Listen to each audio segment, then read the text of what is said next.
Welcome back, and if you're new here, I'm Jen, and I like to grow a lot of things in a small space. Today, we're going to transform this garden into my freshly planted fall garden.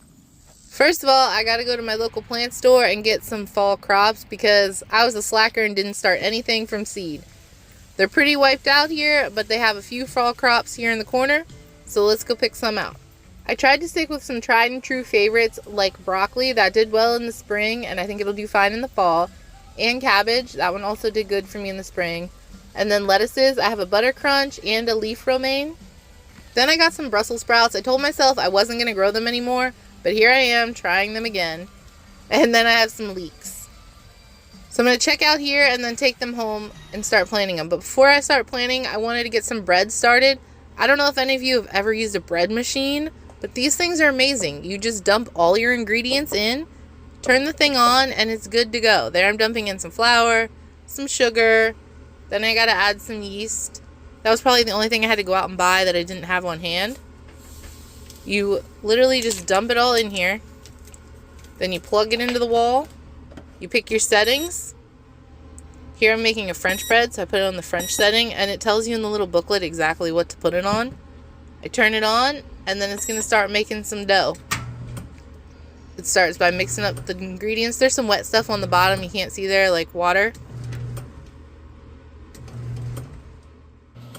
But we're just going to let this go. It'll form its dough. We'll check back on it periodically and see how it's doing. But these things are amazing. They knead the dough. They let it rise. Kneads it again. Does everything it has to do, and you don't have to touch it. You come back like 3 hours later, and poof, you got a loaf of bread. Alright, back to the garden now. I'm going to try to focus on this first little section here, or at least that was my initial plan. You'll see later, I think I end up overhauling the whole thing, but that's okay. That first section had some sunflowers and other cut flowers that didn't do that well this year. They did great last year, but not really this year. Then this mess of a jungle. There's some flowers in here, there's some peppers in here, there's some leftover onions that I found. I found a few sweet potatoes. I was going to try to save as much as I could here, but I ended up just taking it all out. Then there's this section over here where my arch is. It did really well. There's still green beans on here that I need to harvest, but as a whole, everything's getting kind of tired. I'm going to take all that out, but I think I'm going to do that tomorrow. Today I'm just going to focus on the side that's along the house here. And yes, don't come at me. I don't compost yet. I will do it eventually. Just haven't gotten into it yet. So for now, everything's going in yard bags. The first thing I have to do is cut this string here. I had it holding my sunflowers up because they kept falling over every time there was wind or rain. So I got to get some scissors and go in. It was tied to the poles here. So that's what I'm doing, is I'm just going in and cutting all of that string. Then I'm going to speed you through the next section. This is just me tearing all of this stuff out.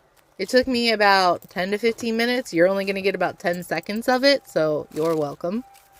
And I don't know if you've ever tried to take sunflowers out, but these really big ones that are like 12, 13 feet tall, they're like trying to get trees out of the ground. They have a giant root ball, and they're actually kind of difficult to remove, so you'll see me struggle with them just a little bit. Here you can see me struggling to try to get that thing out. And then I was trying to bang the dirt off the roots, but I didn't want to break the edging of my garden, so I ended up just stopping and throwing the whole root out. There I had some sweet potatoes I was showing you, but I sped through it so you can't see them anyways. It was during this section of the flower bed that I started to realize I'm not going to save stuff in the other sections of the bed. I'm just going to take it out. If it's not actively producing something right now, I don't know why I'm trying to save it. I have some herbs that are like going to seed. I'm going to chop those down a little bit and keep those. And there's one pepper plant I think I'm going to save. But the rest, the flowers and stuff, I don't know why I even stuck them in my vegetable garden to begin with. So I'm going to get rid of that stuff too. There you saw me with some peppers and another giant sunflower. I typically look at my garden as a place to give me joy, and I want to enjoy it and think it's fun. But this overgrown jungle just got too big and too messy and too hard to take care of. So that is what started this whole cleaning everything out. This is what's left over from that bed. I gotta chop all that up and get it in some yard bags. Here's the nice, clean, empty, fresh bed. Now my phone overheated for the rest of it, but I'm gonna get to that part as well. I'm gonna go inside and check my bread. See, this thing is doing great. It's starting to bake now. All right, let's go back outside. Here's some onions and garlic that I'm gonna let dry. And there is the fresh, cleaned out bed. I got some water started there, but you can see I got lettuce, leeks, and broccoli in this one. They're getting a little overwatered, but that's okay. Then in this next section, I saved a marigold and some spicy globe basil in the front. And in the back are my Brussels sprouts. This section got the cabbage and lettuce. And I did have a watermelon that had a little watermelon on it, so I saved that. This section, I had to go back to the plant store to get some more stuff for that one. And if you come back tomorrow, I think I'll show me doing that side as well. Alright, I went back to the plant store and got cauliflower and rainbow Swiss chard for that last section. And here is my beautiful loaf of bread. Thanks for watching.